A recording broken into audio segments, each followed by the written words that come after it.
Crash Course Live is presented by Smash It Demolition Derbies, who host Bash for Cash, Blizzard Bash, and Capital City Carnage. Online at smashitderby.com. And Stirring Dirt Racing, host of Maymania's team show at the Golden Spike Arena in Ogden, Utah. Online at stirringdirtracing.com. Reckless Abandon Derby Apparel, and Derby Inc. Magazine. This is the Crash Course Demolition Derby podcast, recorded live at the FingerLakes1.com studios in downtown Seneca Falls, New York. And now your host, Chris Marquardt.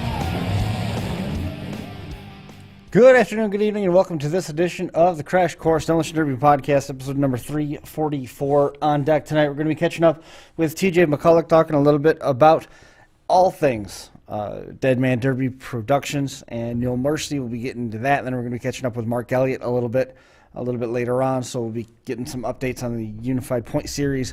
Along those lines, hopefully everybody's doing well. It is snowing once again here in beautiful downtown Seneca Falls.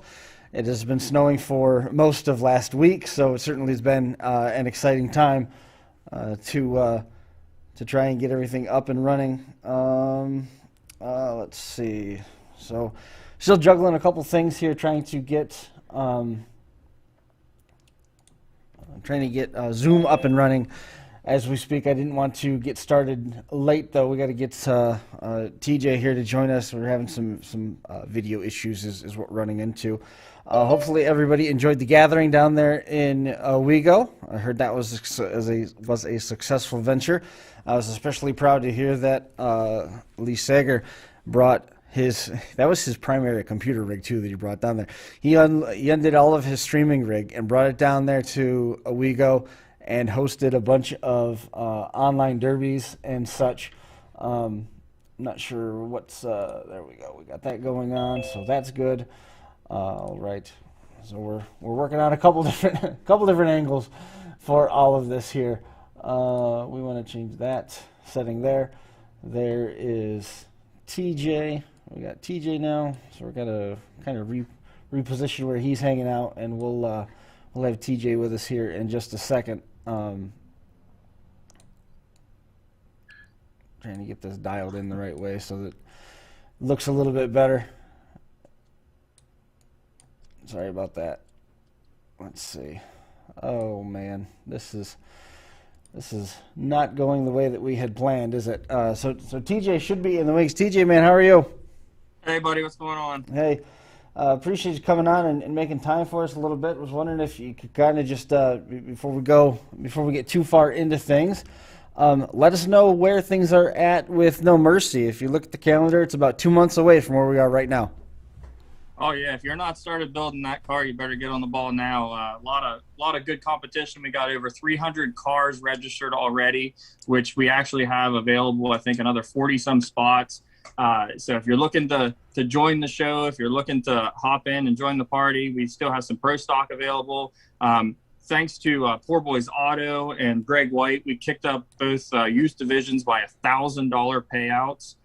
So that's awesome. So we still have youth full-size spots and youth compact spots available for those lucky drivers that get to participate there. It's a great track. It's a lot of room to maneuver around. We're looking forward to that. And we do actually still have a couple spots left for the big boys, the Imperials. So, but we are very blessed to have an awesome drivers list. It's going to be another headbanger. It's going to be very exciting. Right now with COVID and everything, all the rates are dropping in Maryland. Everything's right about where it was for Buried Alive. So we're excited to say that we are heading in a very positive direction. We're pumped. We're excited. I'm getting ready to pull the Mercenary Car into the garage and tarp the whole entire garage so nobody can see it. Did you make the trip up to New York this weekend? Oh, man, that was awesome. Big shout out to Brett Relier for hosting that. He opened that up. I had never been. I'd always watched, some people's live videos, and it was always snowing up there. And I was like, maybe I want to go to that one day. And I did not dress accordingly. It was absolutely freezing, but it was so awesome to see so many people out there. I mean, trucks and trailers full of bumpers, wheels, every part you can imagine. You could build a car from the ground up from everything everybody had brought. I can't imagine the type of money that's flowing around that place. It was crazy. And then to have, to see good friends, Frankie Guy was in the house, to see Jimbo from Smith's Metal Works, to see Jeffy's Fab Farm was there set up. It was just awesome to see all of the drivers that we had last year at Buried Alive, and everybody that signed up for No Mercy. We got Corey Roman, Pete Hansen in the house talking rules, going over some stuff, and it was a blast. We laughed so much. It was a great time. If anybody has a chance to go to that next year, I'm praying that Brett does that again for us. It was awesome. He used to do that on a pretty regular basis down at one of the hotels down there. Obviously, things changed a little bit, and he was able to bring that back to everybody, and we got to have it again this year. Frankie Guy, you made a reference to Frankie. Frankie was exceptionally impressed with all that. We had a conversation on Sunday. Got sidetracked with the on the flow of things with getting everything put together here so that the video and everything was working, but Lee Sager, the Prodigy Gaming, he took his primary rig down there and set it up so people could multiplayer using the RDP mod, so they got a chance to see the video game. That was awesome. That has led to subsequent conversations and invites, so there's more conversations to be had there. Some good opportunities opening up for Lee and for RDP. At one point, Brett Relier was going head-to-head with Pete Hansen on the video game in Shockers. Guy Raymond was down there locking horns with some of his former rivals that he's been derbying up against for the last 20, 25 years. And thankfully, somebody had the wherewithal to chase all the adults out of the way so that the kids could play. That was the first time I had seen it in person. I tried downloading the game, and my computer just was not good enough to run the game, and I was very disappointed. But to see it in person, it's just a whole different setup. It opened my eyes up to a lot of big opportunities that I'm going to be in contact with them guys, because I think that's something that a lot like how JMW Motorsports travels and stuff. I mean, there's no reason why that couldn't travel from show to show. I mean, that is exciting and awesome, and it's so realistic. It's a perfect name for it, but I mean, it's so cool to see the cars bend realistically. I mean, that's what we've always wanted as video game for Derbies, is something to all of that actually bends when you hit it there. And that was just absolutely awesome. My question was, did everybody pass tech before that? There are organized events that have particular rule books, and there is tech inspections, and sometimes it's usually more of a mistake with the drop downs than anything else. But there are sometimes issues where cars don't get through tech inspection. Through the course of the week last week, we had the registration open for the Crash Course Nationals 2, which is going to be the online derby that we host in the middle of June, and we're working with Lee on it and working with Jesse on it and everything like that. And we had a total of 99 spots open among the 5 or 6 classes, and the cumulative sellout time was under 3 minutes. Wow. And we took the rule book that Frankie Guy uses at Hardcore, and the main class, the 70s wire class, and the 80s stock class are all based almost as close as you can get to the rule book that's used in real life with Frankie. That's awesome. And what's really cool is seeing a lot of these the tracks. I believe that the Knob got a track, and then I know the new Alex has a track. That's really cool to get to see tracks that you actually have driven on in person or watched as a fan to actually get to see those. So hopefully we've been moving forward and seeing maybe one of those Buried Alive tracks out there too. I'm confident that there's probably forthcoming. That's for sure. Of course, the big news over the weekend, I was wondering if you had any response to that. The Miz is the WWE champion again for the first time since 2011. I mean, in all seriousness, the only thing I have to say about that was it was awesome. No, in all seriousness, huge Miz fan. We enjoyed that. My daughter stays up with the pay-per-views for us, so we were watching that, and we kind of felt like Drew McIntyre was going to retain, and sure enough, here he did, and it's like, this is how it's going to end, and all of a sudden his music hits. I'm like, okay, well, maybe he's going to do a cash-in, or at least it'd be fun to see a failed cash-in, because that's always fun too. When he hit him with the first DDT, I was like, okay, he's going to get it. When he kicked out, I was like, oh, they're going to let him retain. It's a bad cash-in. And then when he got the skull crushing finale, I was like, no way. So I'm excited. I'm a little bit long-winded, but I can make sure I'm off here by 8 so I can see Miz TV tonight. Right on. So yeah, I'm a nerd, guys. I love wrestling. So getting back to the Demolition Derby stuff, the Mercenary Car is getting pulled into the garage this week. Obviously, you went through some challenges trying to make sure that you were able to get everything up off the ground and get the show to a point where you can say with confidence it is going to happen. All your local authorities and stuff so far have been cooperating pretty well with it, and with 300 cars already sold and still some entries to go, it sounds like you're going to have a pretty good show on your hands. Yeah, and it's actually the Mercenary Car. There are a very select handful of people that actually know what it is. I actually hauled it in like extremely late at night so nobody would see it. I mean, it's in storage in a special place right now so that nobody can see it. It's off the beaten track. I mean, I'm being very careful with that. And we're going to unveil that down there. I mean, suspense is everything, and we're going to keep people in suspense on what it is. I'm telling you right now, it's going to be wicked.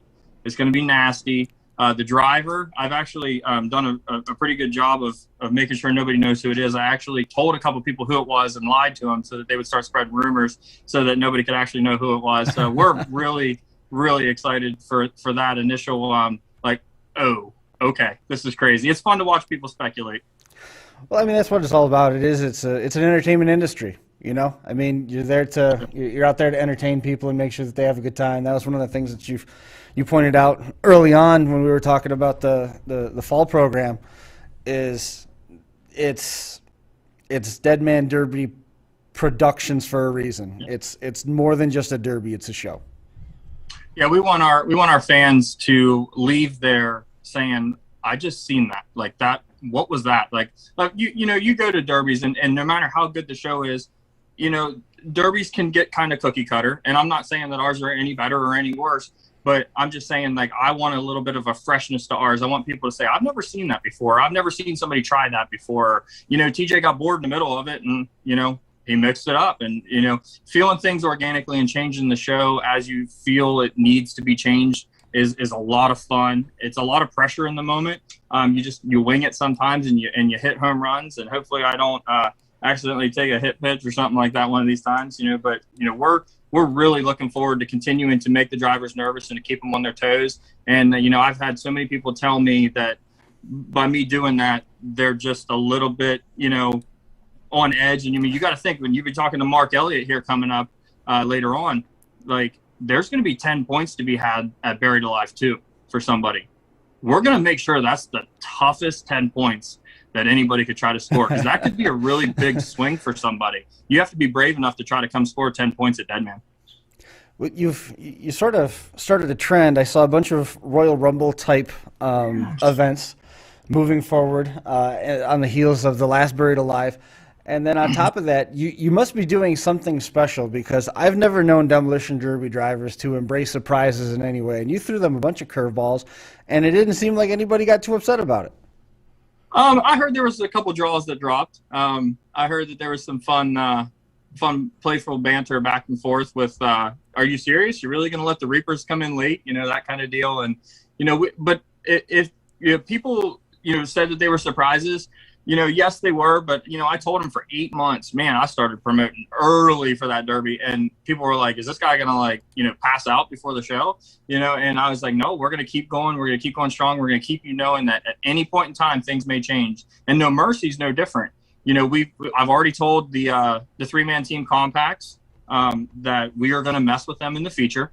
I told the 2-man team full-size youth, what we're going to do with them is, it's a team, but you're signing up as individuals, and we're going to draw your partner right before you go out. So the politics are out the windows. You don't get to come with 6 teams and go after 2 teams. You're going to have to do all that in 5 minutes and then go on the track and, figure out a plan. And then also the guy on the oddball on that, if there's one person that doesn't have a teammate, they're going to be eligible to win both trophies, the $2,000 and a bonus $500 if they have to run by themselves and they win. So that's kind of cool. We've talked about other classes about mixing it up. And I come to the drivers meetings and I'm like, listen, if this is boring, we're not going to run next year, or we're going to pay $200 to win next year and you're not going to want to run. So make it exciting, have fun with it. If the vans, they're going to get paid when it comes Buried Alive too, because they put on an amazing show. That's just how we do things, is we try to amp them up, and then we reward them for putting the show on, because the drivers are the show. Deadman is just a place that they can come have it. Hardcore is a place they can come have it. Iron City, all those shows, those are places that the drivers come and they are the show. And that's what we just want to give them, the best platform they can have.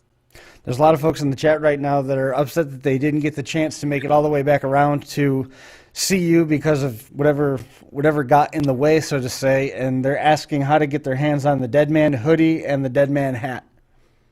Yeah, absolutely. So if you go to deadmanderby.com, go to menu, you can see the Deadman shop and click catalog, and you can see everything. We actually have some items we're moving out pretty quickly. We're ramping up this new show no mercy attitude. Remember, this is our theoretical stepping on the throat. In a fair fight, you let somebody get back up. Well, we bury the competition. We don't let them get back up. We step on the throat and we show no mercy. So that's what we're doing with that. So that's a new attitude. We have that on there. We have the new Reaper hat, which I explained last night on one of my lives, is that a Reaper is our mad dog. But we believe that our Reapers are special. You have to earn them a little bit more than everywhere else. We believe that Reapers walk mad dogs on a leash. So we expect our drivers to come out and show that. But, we have hats, hoodies, girls' tanks, beanies. I mean, everything. We're a rolling department store. What's been one of the learning curves or focus points that you're doing different or building on for the show coming up in April compared to where things were for the first Buried Alive last year? Well, one of the big things that you don't want to be a one-hit wonder. Right. That always scares anybody. You don't want to be the new hot girl in school and everybody's mad because of this, and you give them something that they like and they come with you for 1 year and then they leave. So basically the biggest thing that we wanted to do is we wanted to be a little bit simpler. We wanted to go where it was smart. So we try to make smart decisions on the classes. But honestly, I listened a lot. I took a lot of constructive criticism from people, from how you have to, make sure the track's cleared a little bit quicker, or do this or do that, or, I didn't like this, I didn't like that. So we really have listened to hundreds of people, because that's the key. If you're not trying to get better, then you're going to get worse. And we've just been basically just letting our clientele tell us where they want it. And they wanted Imperials, so we gave them Imperials. They wanted more compact heat, so we gave them a second compact heat. I mean, we're just listening and learning. I mean, you got to remember, we're very new at this. We're not going to act like that we aren't. We're still raw. We're still learning. And I think it's very important for us to listen to exactly what the drivers want. And that's our main focus right now, is to give them what they want. How fast did it sell out? Oh, man. How fast did you fill up when that stuff was? I know you already said that you got some spots open, so that's not a fair question. But when you initially opened that, the response on Facebook looked like it was fast and furious. Well, I had told the guys, I said, remember, the link is going to go live. You're going to have to refresh it to make sure that it pops up and allows you to register. And some of the guys didn't do that, and they missed it because the first compact heat went in 12 minutes, which is awesome. We're very blessed for that. So then people were messaging me, it didn't work. And I had like 30 messages, and I'm like, well, I got another heat I could throw out there. Well, when we did the second heat, it actually filled in 6 minutes. We had, I think, 5 or 6 of our classes full within a week. A couple stragglers came in within 2 weeks. We had all but 4 classes full.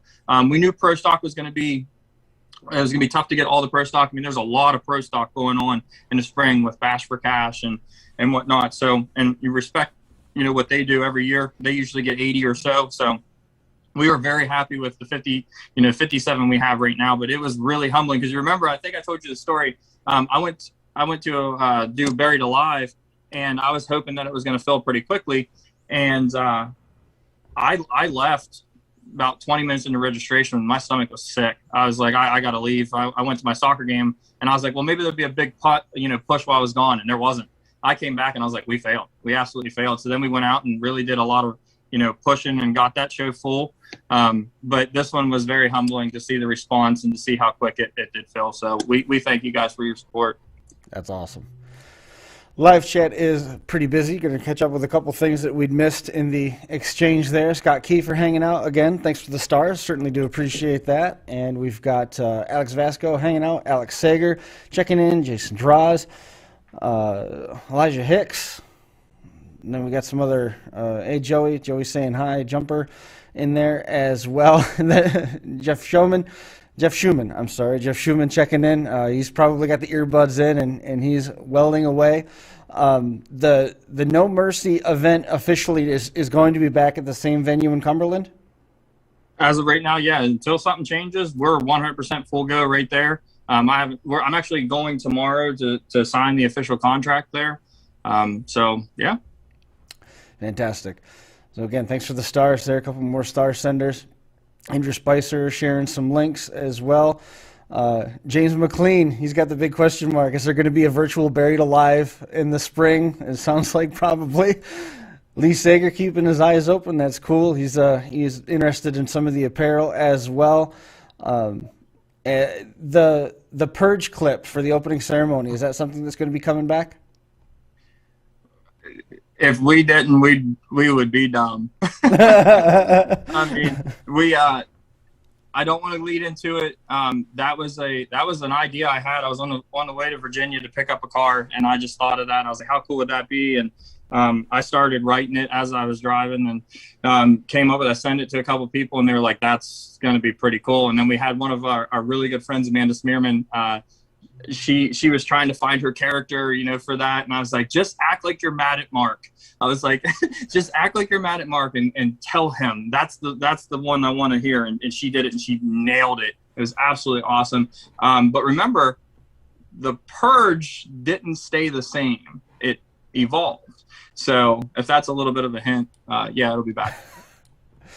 So we have a bit of a teaser, but people can safely assume that something like that will be back. You have the right to purge. Oh. What else has been catching your attention here as we move closer? We're clicking off the calendar squares, and the show set for April 23rd, 24th. 2 months away. What else has really caught your attention about this one? Well, other than the fact that we just filled our calendar up, No Mercy's been amazing. People have been asking us for more, and I got it sitting in front of me right now for a big announcement for tonight. If you're ready for that, I'd be happy to give it to you. Yeah, that'd probably be a perfect time. Yeah, let's hear it. All right, so we had a couple great people reach out to us and ask us if we'd be interested in partnering up and coming in and seeing what Deadman could bring to their show. Scott and Ashley Hale reached out to us, and Henry Horner from Upper Co, Maryland. They reached out to us, and we locked in 3 events: May 1st, July 24th, and October 9th. Deadman Derby will be presenting the Battle for Upper Co. This is going to be a point series that we're going to do, a 3-event point series. Each event's going to pay out a little over about $11,000 for each event, which is a nice bump for their current payouts.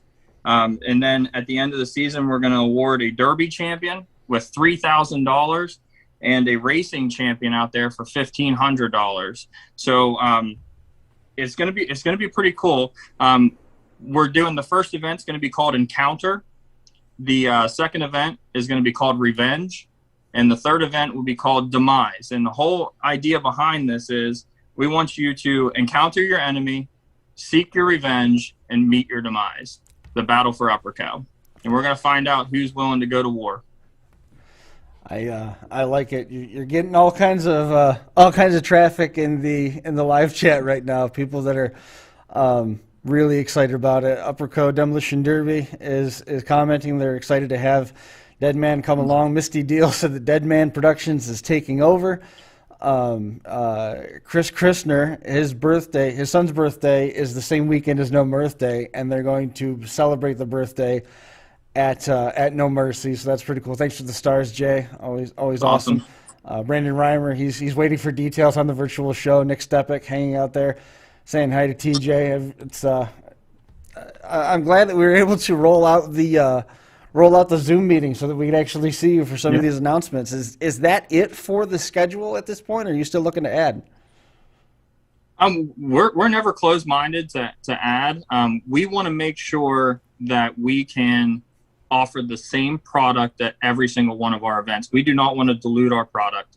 And with bringing in the Battle for Upperco, with this style that we're going to bring to this is going to blow their socks off. This is going to be super intense, super like just at each other. This is war. This is no longer Demolition Derby. This is war. And that's what we're going to preach. And they're going to see that through us. We're going to bring some crazy stuff to the table for them. We're going to test out some fun stuff for maybe, the fall. Looking forward to that. We're bringing back some of our awesome classes. We're looking to expand. We want to expand out into the Midwest. We want to expand a little bit south. We have great partners that we work alongside with and help promote them. They help promote us. We are willing to expand as much as the Derby world wants us. Mm-hmm. So if there's a show out there that wants Deadman Derby, we are always open to that because we want to make the sport as good as possible. And if we're a part of doing that, then we will be happy to join in with anybody as long as they are in the same mindset we are. And that's all about the drivers and all about making the sport progress to a better side. Sure. The Maryland area, is that an underserved part of the Demolition Derby landscape? You've got a lot of solid footing north of it in Pennsylvania, mm-hmm. and to the west with Ohio, and to the south with Virginia. But it seems like Maryland at times becomes almost a no man's land because everybody seems to be traveling out of the state to go other places. I remember when Arcadia VFD was doing the derbies at Upperco in conjunction. I think it was Mike Rawzon was doing the derbies. Mm-hmm. They had the racing and they had the downhill stuff.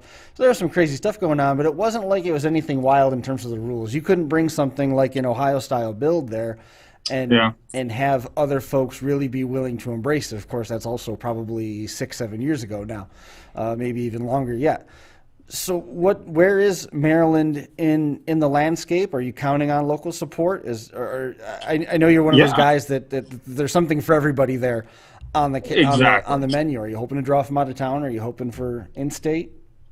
Well, one of the big things that we do is we're going to actually meet with Upperco and invite all the current drivers to come out for a meet and greet so we can hear what they want. Of course, we have to put everything out for this first event, but always open, to their suggestions of what they want. We have a feeling that the classes that we're going to put out, like our Deadman Compacts, an easy set of rules. If you don't like that, we're going to offer a stalker build. But last year, the top 4 drivers that finished at one of the Upperco events, those were all participants in our Deadman show. So we're looking forward to having that. It'd be dumb to even consider not catering to the local guys that have built the show. Upperco is not a dead derby. Upperco has been a successful show that we are going to try to come in and put it on the national map. So we're going to keep with the racing that they do, that downhill stuff that they do, but we're going to put a completely different flip on it. And right now they come down that hill, they hit a hairpin turn, and then they kind of go around in like a circle. Well, what we're going to do, we're going to bring it Deadman style. We want more action. We want the opportunity for more passing. So they're going to come down that hill, and they're going to run in an hourglass, a figure 8.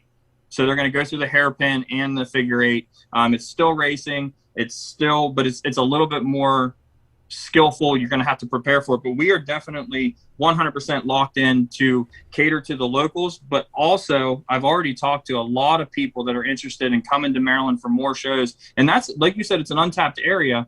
There's a lot of guys that, it's either they travel 3 hours north or they travel 3 hours south, but they always drive through Maryland to get there. And it's like, well, if now we put a show within an hour and a half of you guys, I firmly believe you're going to see names from Ohio, names from South Carolina, from New York. If they like our rules and they're committed to Deadman and the payouts are good, they're going to show up.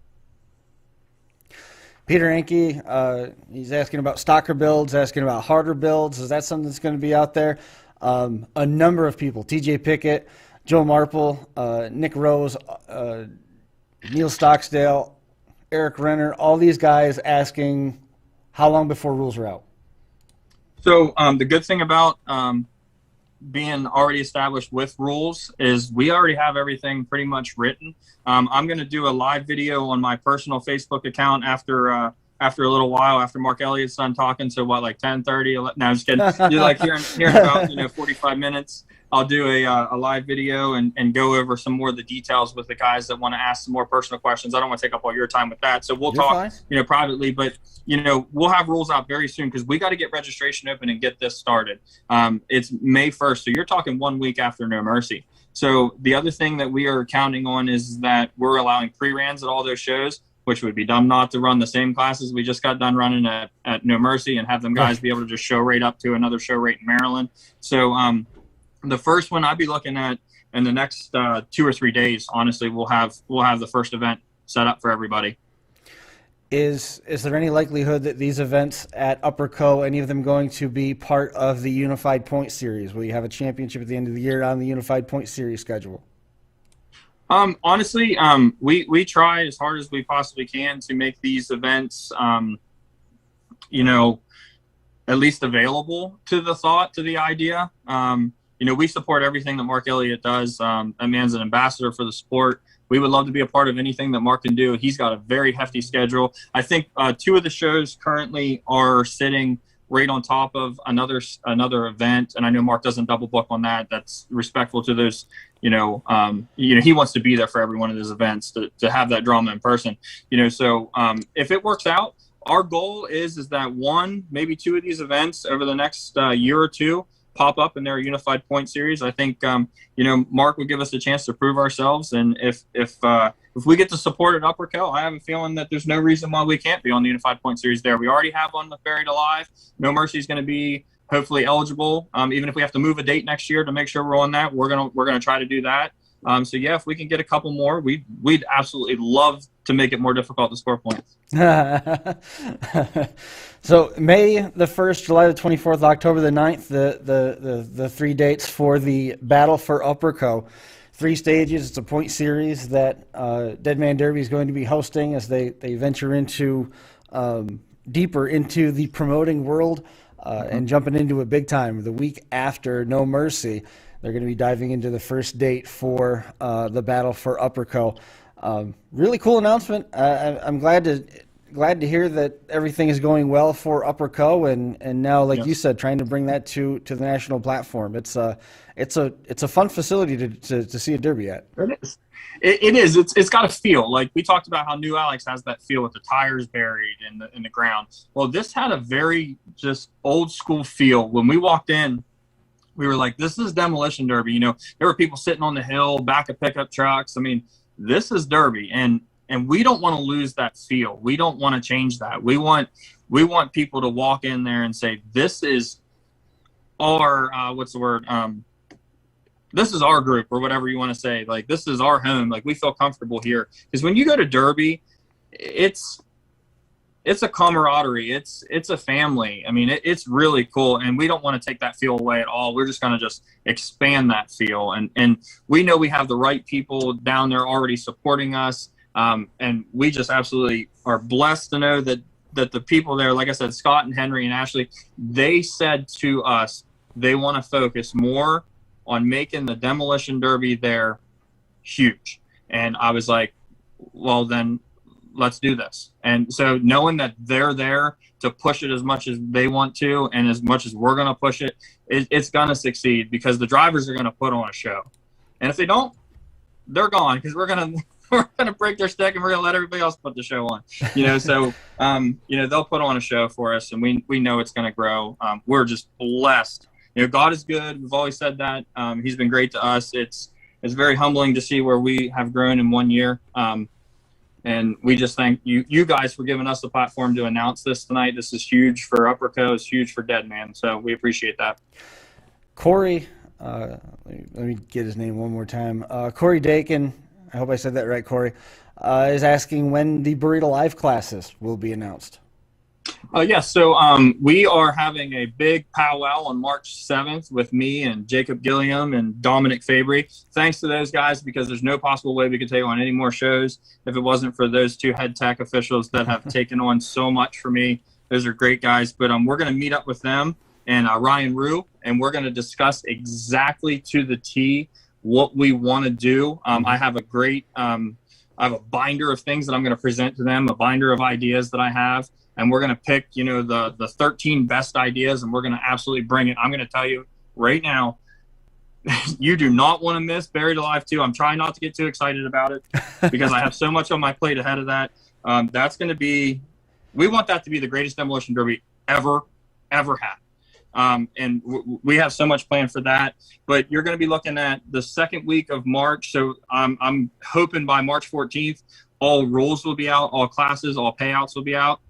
And you'd have to be a fool not to register on April 1st for Buried Alive 2.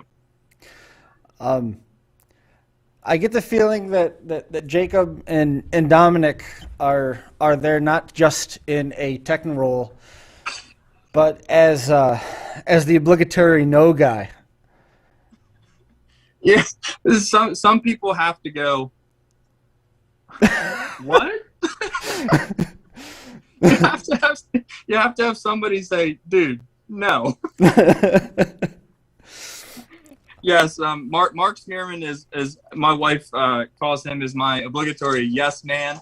I could tell him I was going to make a trophy out of poop, and he's going to tell me it's the greatest thing he's ever heard. I love him to death for that. He supports everything. But yes, I do have these guys in here to checks and balances. That's the way it goes. Jake has pushed me. DJ's pushed me, not just in my driving career, but in the promoting career.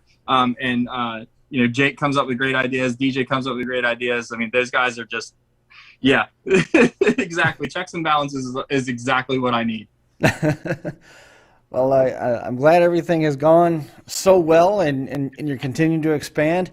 But I guess that leaves a big question is, where's the driving going to fit in? Are you still going to be able to get in the car? Well, my wife's listening right now. So my plan is I told Mark Elliott, I said, somehow or another, I'm going to affect that point series. And now Buried Alive being on the point series, we're going to do we're going to make that the hardest 10 points to do. But I'm running Bash for Cash. I'm running Metal Mayhem and the Pro Mod. I'm going to be running 2 classes of Bash for Cash, hopefully Super Stock and 80s Wire, if that works out. I'm definitely going to be doing Keystone Nationals. We're going to be running at Hardcore this year. One of the good things about me is I'm not afraid to step in to run a compact or SUV, and I think that's where the Point Series champion is going to come from this year. Is I'm willing to go out and try to win the SUV class, and then full track the guy that's in the points lead 6 times in the Hardcore full size at Hardcore, just to make sure he doesn't score points. And that's my plan this year, is to take 2 cars to a bunch of places, go try to win once. If I win, look out, because if you're in there with me in points, I'm going to roll you.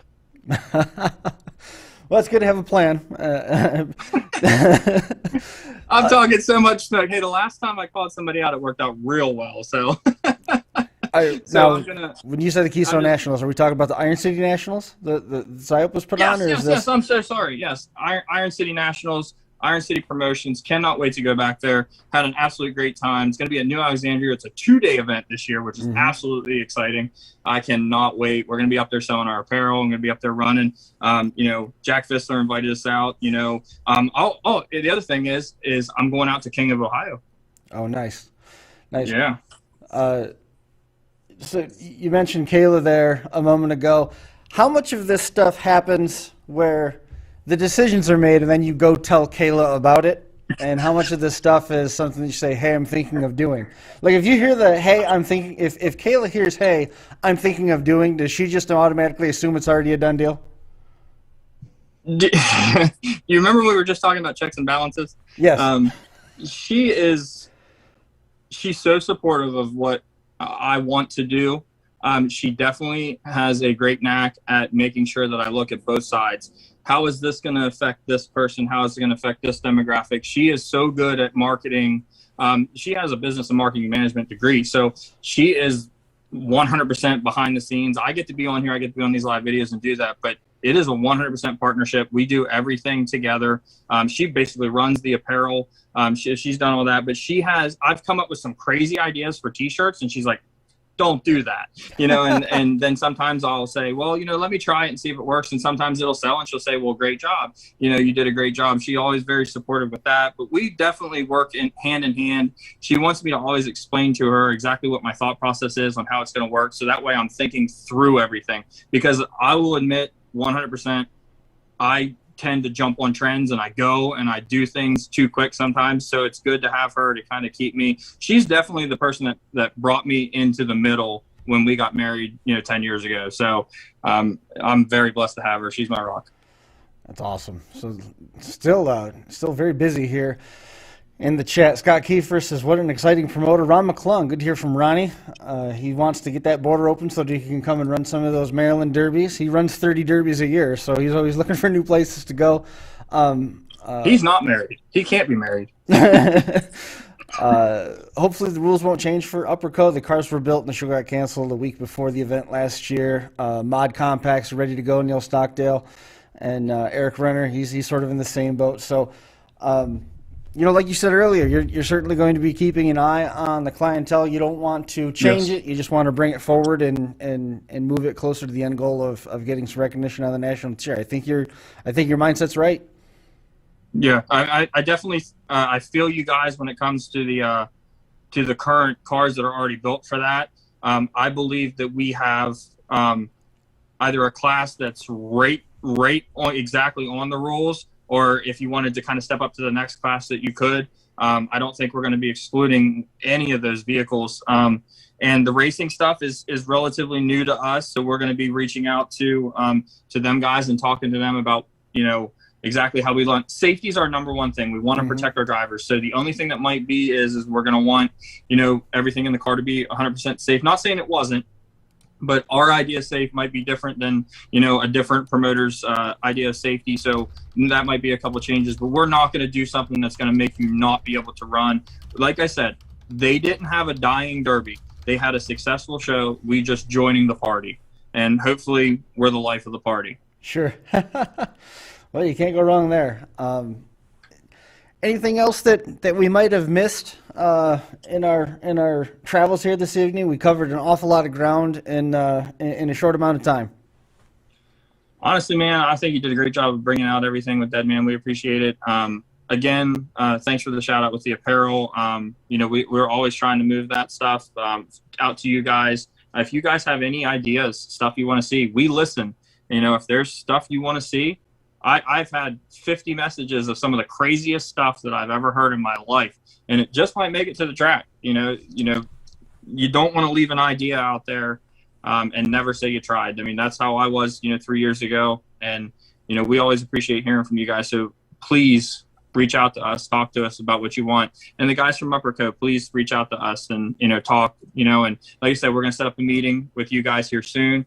You'll be able to talk to me here on my live video again here in about, 40 minutes. So just thank you guys for the platform. Definitely looking forward to hearing from Prodigy Gaming on that. Let's get that track built. Awesome. We will we'll work on getting all that stuff pulling in the right direction, man. We sure do appreciate you coming on and hanging out with us for a little while. And keep us posted as things develop. I will do. Thanks. We'll catch you soon. There goes TJ McCullough. Appreciate TJ coming on and making some time for us here this evening. We've got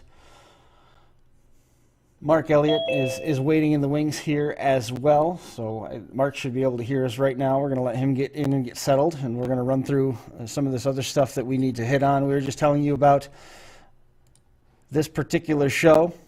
No Mercy, April 23rd and 24th. Hear us right now. We're going to let him get in and get April settled. 23rd and 24th. Three-man compacts lead the charge on Friday. The three-man compact team, three-man compact heats are on Friday. 80s Pro Stock heats and the half-ton trucks and SUVs. That's all part of Friday's program. Saturday, things kick off and get busy. Last chance events for the last chance event scheduled for Saturday. The Youth Compact Division, 800 to win. Imperials are on the card there. Minivan, mini truck, and SUV. 1,200 to win there. Full-size team one and done. The Deadman Compact 70s and 80s Pro Stock on the card. 8,000 to win there. Three-man compact team feature pays $6,000 to win. Full-size Mercenaries one and done. 3,000 to win. All that's online at Deadman Derby, and then you'll also be able to find out more about the Battle for Upperco, May 1st, July the 24th, and October 9th. We'll be adding those details to our weekly spot when we get a little bit closer on that field. Smash It Demolition Derbies, they've got the Street Stock Madness program coming up June the 5th and June the 6th. Gates open at noon. The Derby is at 6 on June 5th. Gates open at noon and Derby's at 3 on June the 6th. The four-man teams, they're taking 20 teams, 6,000, 3,000, 1,600 the payback through the top three. Pro Stock has room for 40 entries, 4,000, 2,000, 1,000 payback through the top three. Full-size Street Stock, Compact Street Stock, Minivan, Mini SUV, Mini Truck, Street Stock, 30 entries per class for those three one-and-dones. They're paying 1,000 to win there. Jeffy's Fab Farm. Jeffy's listening right now. Jeffy'sFabFarm.com. Check out the virtual store. Order now. They've got all sorts of new stuff coming out for 2020. Already ripped through a whole bunch of products here through the first month of January, or through the first month of 2021, and things have kept going. He was at the gathering here this weekend. Industry leader in all manner of fabrication needs. The Fab Farm is a national go-to for a number of demolition derby parts. They specialize in the LS conversion components, but they've also got major street cred in the header department. Jeffy's Fab Farm just released the solid 4-cylinder Camry engine mount. The Hyundai Elantra headers came out last year. The store offers bumper-to-bumper selection, including fuel and air parts, suspension and transmission items, steering components, pedal shifters, switches, and gauges. If you need it, you can find it on the farm. Let's see. We got to get to this one, too. Almost forgot that. The 2021 Hardcore Tour, a bunch of these dates are going to be on the Unified Point Series. It's going to start with May Meltdown in Stoneboro, Pennsylvania, May the 15th, and June the 12th is Destruction on the Knob in Markleysburg. June the 26th, Mayhem on the Mountain in Farmington. July the 10th is Destruction on the Knob back in Markleysburg. July the 24th, King of the Hill at the Jacktown Fair, and then July 29th, August 3rd, and 6th is Destruction in Dunbar. The rest of the schedule is there on the screen. You can stay up to date online at hardcorederbypromotions.com. That entire schedule feeds into the 2021 Hardcore Championships. That is going to be held the 25th and 26th of September. 10,000 to win. The final confrontation is going to be held in Dunbar, Pennsylvania. 3,000 to win Mad Dog Award. That is presented by Jeffy's Fab Farm. Online, hardcorederbypromotions.com. And now, online, if you want more info on the topic that we're about to get into, the 527 Unified Point Series, that is online at 527unifiedseries.com. The schedule opened with Wicked, Derbies, Redneck Rumble, and Sturgis back in January, and they are busy finalizing all the plans for 2021 leading up to the next show. That's the Granite City event in Sauk Rapids, Minnesota, April the 17th and April 24th and 25th is Derby Icon Spring Explosion, which overlaps a little bit with the No Mercy event. And then they're busy again April 30th and May 1st with Urban Disruption, hosted by Wicked in Evansville, and then it gets crazy after that. So Mark Elliott's going to be pretty busy as he works through the rest of the schedule. And on that topic right here, we've got Mark Elliott joining us on the line. Mark, how are you? Hey, Chris, I'm doing good. How you doing? We're doing all right. So what's been going on with the Unified Point Series? I think today was, the end of the apparel campaign. Tonight is. So for starts, how long have you had me on live screen? How long have I had you on? Just for a split second when I started talking to you? Oh, okay. I was trying to be careful not to bring you up too early because I saw you were still getting stuff settled, so I didn't want to cut to you too early. That wouldn't be very fair. Yeah, well, I had to download Zoom. We use Teams at work, Microsoft Teams, and so when you texted me and told me to jump in, I jumped on the laptop, and the first thing it said was download. So it's loading, and I'm in the exercise room here with a folding table, and I'm trying to move stuff around, and I was thinking to myself, man, I wonder if he's got me on live, because the last time I was on Zoom, I really didn't understand that I was live for other viewers, and I was just sitting in the drive-through McDonald's smashing a large fry, and my boss texted me. We were on there with the mayor of Dayton, Ohio, and she said, hey, your video screen's on, right? I was so embarrassed. So that's why I had to ask how long you had me on live. That'd been pretty funny if everybody could watch me just moving stuff around in this room trying to get situated. But no, I think you should have been okay. And also, I was hoping that link would have just brought up brought up a default URL and you didn't have to download anything. I didn't think that you were going to have to do that. But in any case, it's working fine now. We can see your smiling face. Appreciate you making some time to hang out for a little bit here as we wrap up number 344. Where are things at for the point series? Well, so you did nail the apparel deadline. So if there's any way possible that anybody doesn't know about that at this point after 4 weeks, I'm tired of sharing the link. I mean, I can only imagine that people are probably like the post, especially when you do at least one a day, they just start to intertwine and people share one from yesterday or the day before and they tag you, or it's just it's hard to even keep up with. That ends tonight. And we have ran that for 4 weeks. Shout out to Derby Tees for giving that opportunity to us as always. And after tonight, I don't believe that you're going to be able to purchase that apparel. So that's always a question from people. So yeah, the deadline for that, if you want hat, koozie, hoodie, T-shirts, they've got some decals on there. If you want any of that stuff in 2021, I do believe you're going to have to order that tonight or you're probably going to miss out. Gotcha.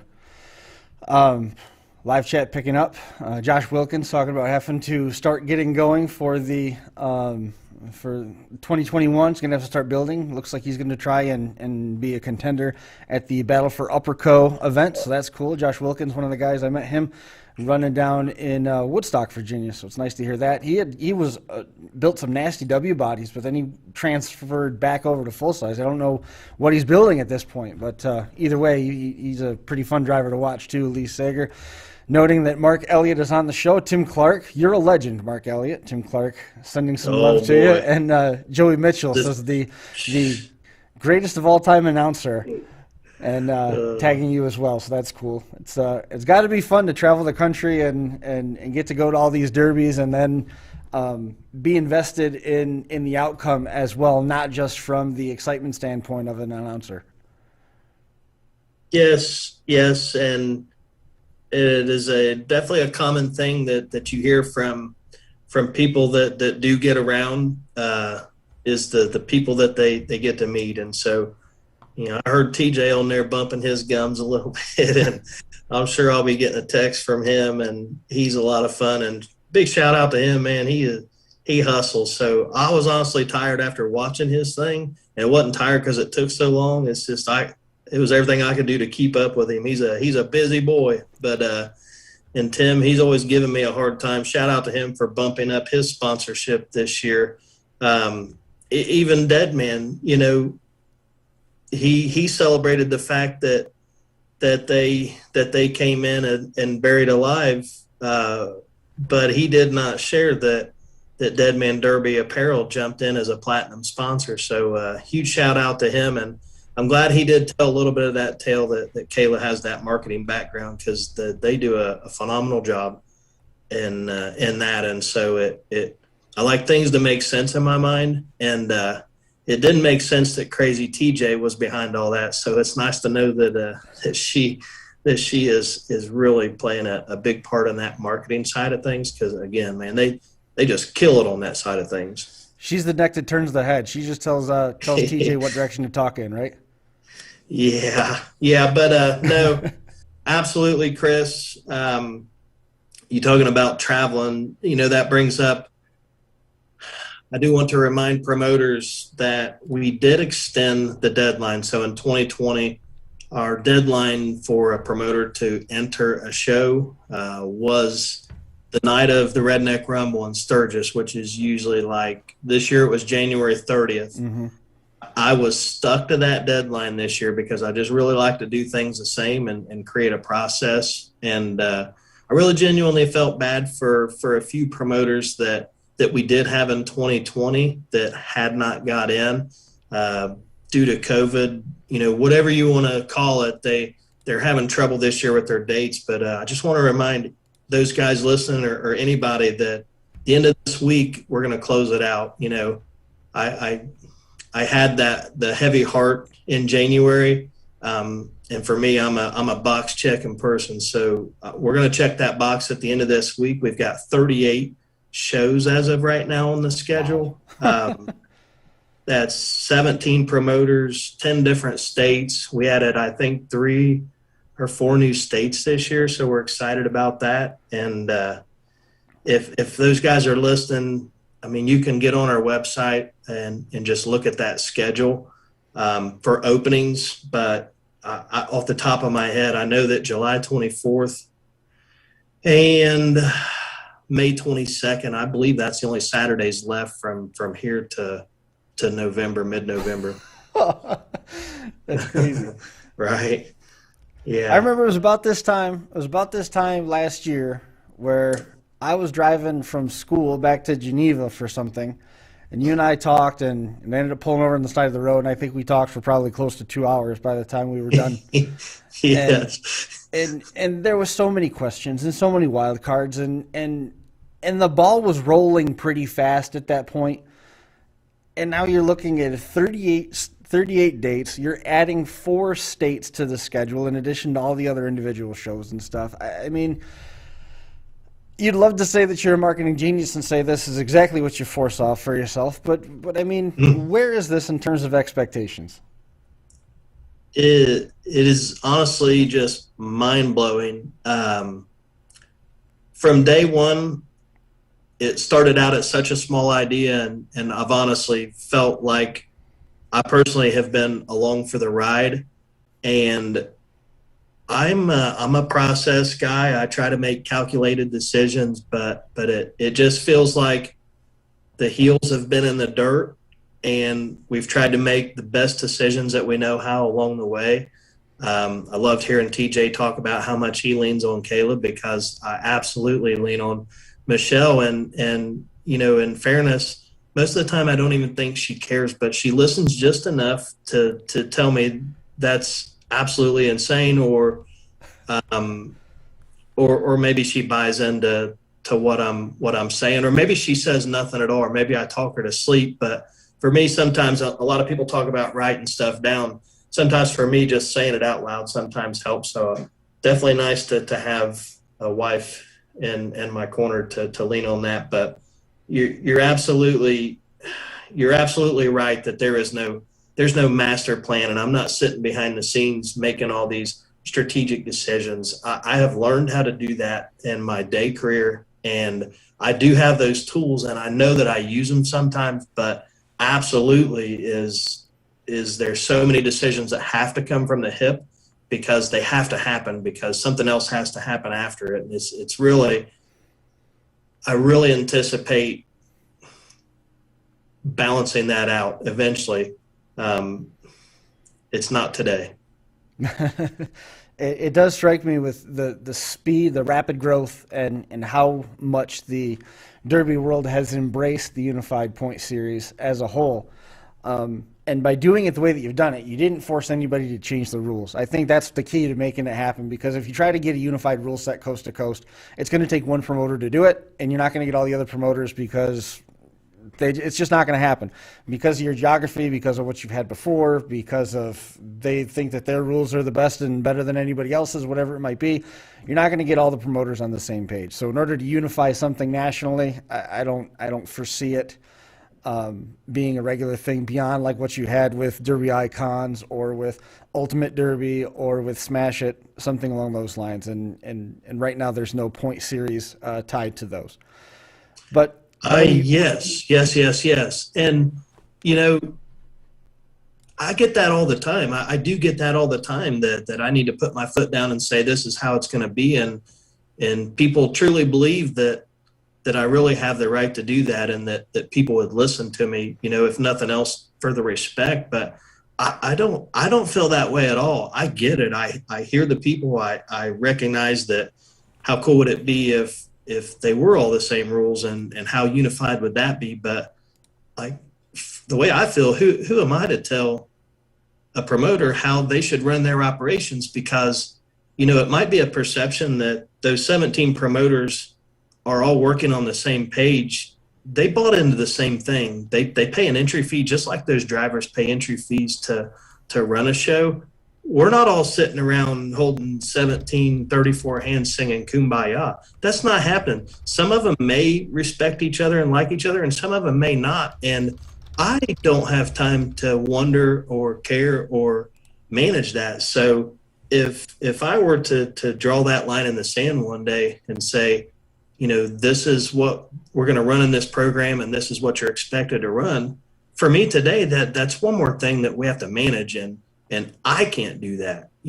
Maybe one day down the road, other people help do that, and maybe that's something, but that is not even a thought in my mind right now, and I think that's part of what does make it interesting to me is that you can't just figure out the combination and use that combination all year long. You really have to do some homework and strategically plan and choose what's right for you. And I can't remind everybody enough that the top three, they barely ran half the shows last year. Right. And they cleaned up. They embraced the pressure and they got on a hot streak, and we've all got on some type of a hot streak, whatever that hot streak was for us. And we've all been on a not so hot streak. So it worked for them, and they ran with the ball, and they embraced the pressure, and that's it. They didn't get to run the same rules everywhere they went. They had to struggle just like we struggled. Different rules, similar outcomes, though. Yeah. And that's the beauty. That's why I couldn't have praised those guys anymore. Like I till I'm blue in the face, like what they done, especially with the pressure. Because I've seen so many people that you may think they would be able to handle the pressure, and it's pressure that I never anticipated. I'm sure they never did. And there's pressure coming from every angle, whether it's what car are you going to run here, or do you even like this promoter, or does the people that run there even like you, or if you don't score, is the guy behind you going to score, or vice versa? Like, I mean, I've never dealt with that kind of pressure in Demolition Derby. I mean, I'm there to win every time, no matter the circumstance, but I've never had to win under that type of pressure. Well, you're used to pressure, though. I mean, Frankie Guy just said that you're the Superman of Demolition Derby. Yeah, here, that's Frank the Guy is what I call Frankie. Frankie, I lean on him, man. He's a good dude, and he loves Demolition Derby as much as anybody as I've ever met. And so I'm definitely thankful we crossed paths and became friends, and hardcore just. They continue to support us to the full level from that promoting standpoint. So thankful for them. But, at the end of the day, like I can work as hard as I could possibly work every day, after work, every night, every day for the rest of the year. But 1,000%, man, none of it is even possible without all the support and the sponsors. I mean, we had, I think, 61 last year, and I think we have 64 right now, and 6 pending from last year, whether it be they just haven't responded, or they're not sure what they want to do, or maybe it's not going to work out for them. The deadline for that, if they want to be on our banner, which if anybody's listening that didn't know, we took the 12-foot by 10-foot banner that 448 Designs made for us to every show. It had every sponsor on it. So the deadline for that is 3/15, and George Highnote of GH Graphics has stepped up and is going to help us up with that. So, sponsors, if you're listening, if you're not in yet, at 3/15, there's not a cutoff. We would accept a sponsor until we have to pay the money out at the end of the year in December. But if you want to be on that banner that we're so proud of and so many people take pictures of, and you see Derby pictures and that banner's in the background. Oh yeah. It's really important to us to give that recognition to them, because whether they're bronze or they're platinum plus, I mean, there's so many that I've been trying to recognize that have doubled their sponsorship this year. So that's one thing that I have tried to improve on is the organization of how we recognize our sponsors. So I hope to do an even better job at that this year. Awesome. Well, we're getting a little bit late here. I was wondering if there's anything else that we might have missed, or anything else that you wanted to add here with this particular update, or are we just looking forward to finally getting back on track with Toast Show up in Sauk Rapids? Yeah, that's gonna come. That's gonna come real soon. And what people need to keep in mind is the next weekend is Spring Explosion. The next weekend is Urban Destruction. Like I counted. I said the amount of shows. I think there's 38 on there. 21, I think, are standalone or independent shows, not a fair. And I think 17 are fair shows. I think there's like 10 that are $10,000 or more dollar shows. So, I mean, whether drivers, again, stress. It's whatever fits you. And one of the things that I enjoyed most last year is watching people get out of their comfort zone and do different things and go to different places or out of state when they never would have done that, or maybe they don't even have the means or the setup to do that. So, I definitely encourage people to think outside the box. But man, the thing I'm excited about in this very moment is Nick Glassburn he's got a CNC plasma cutting company, and I'm gonna be adding that sponsor to the list. But the significance of me talking about him is he makes the big bad fireball pits, whatever the heck they are, for Jason Koch and that outfit. If you've ever seen a Turkey Derby trophy, I mean, they're gnarly. And I don't know what he's going to do for us, but he is in. And the first thing that he's going to do is he's going to give a trophy for our closer. And one thing I want to talk about more this year and do a better job of, that I just didn't do a good a job as I would have liked last year, is talk about what that ME527 closer is and how John Shipley was paid $1,000 for it. Now, he didn't get a trophy for it. It mentioned it on his check from George Hino, but he didn't get a trophy, and it's probably because that was the one thing that I was in charge of. Like Jeffy hooked up the Mad Dog trophy in addition to his cash sponsorship, and Ruts Fab did the same thing. They made all the nice top 10 trophies in addition to their monetary sponsorship. And so George made all the checks, and all these people did everything. And then there's one award that I didn't plan for, is the one I was responsible for, and that person didn't get a trophy for it. So I'm sorry, John Shipley, if you're listening, but hopefully the $1,000 was just as well. But I know that drivers love those trophies. So to add Nick Glassburn, if you don't know who that dude is or what fireballs I'm talking about, look up any Turkey Derby or Coke promotions. Like, you're going to find that stuff. Or just look at Nick Glassburn, and he wants to do more, but that was the one thing that I told him I had a void in. And so he's going to jump in and help with that. And who knows what he's going to do, because so many people send ideas, something for the highest placing youth, which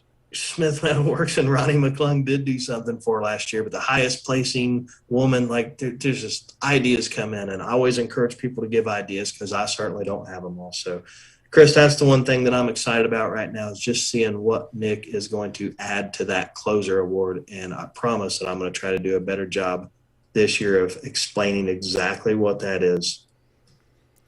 Well, we certainly look forward to that. That should be good. Again, if you want to know more, jump online, the ME527 Point Series online, 527unifiedseries.com. Mark, man, appreciate you coming on the show and hanging out for a little while.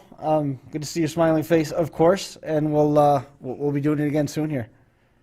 And honestly, I missed Brian tonight, so I hope he's okay. I was kind of wondering where he was at earlier when I was talking or when TJ was talking. Brian is not doing anything particularly exciting tonight. He has recertification courses for coaching that had to be taken care of. So he's taking a bunch of online tests and things. It's not exactly a thrilling spot to be in, but he needs to do it in order to keep coaching.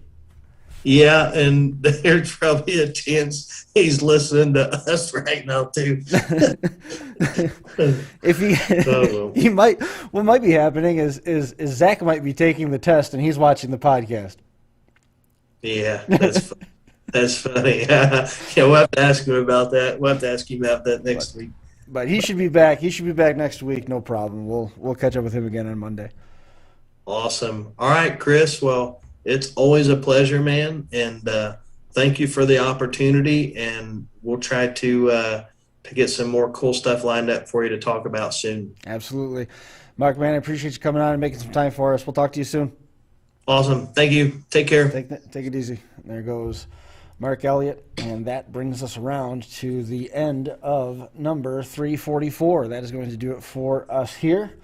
We appreciate everybody tuning in. It was a great night having everybody hanging out in the live chat and all the conversation and banter. Got some good news about the battle for Upperco under the Deadman Derby Productions banner. That was some exciting news. Good show front to back. Appreciate everybody watching and hanging out. I saw Tim Clark was in there. I still got to catch up with him at some point. I traded some messages with Tim Jr. He's been playing the games and stuff and hanging out with RDP, which is cool to see. And yeah, it's just been good stuff all around. We'll dive into the Crash Course Nationals a little bit more next time. I see we're running a little bit late, so we'll get into that. We'll see Brian again. Hopefully his test went well. Appreciate everybody front to back. Again, I can't say thanks enough. That's going to do it for us here at the North Park Building at Academy Square in downtown Seneca Falls. We'll see everybody next time.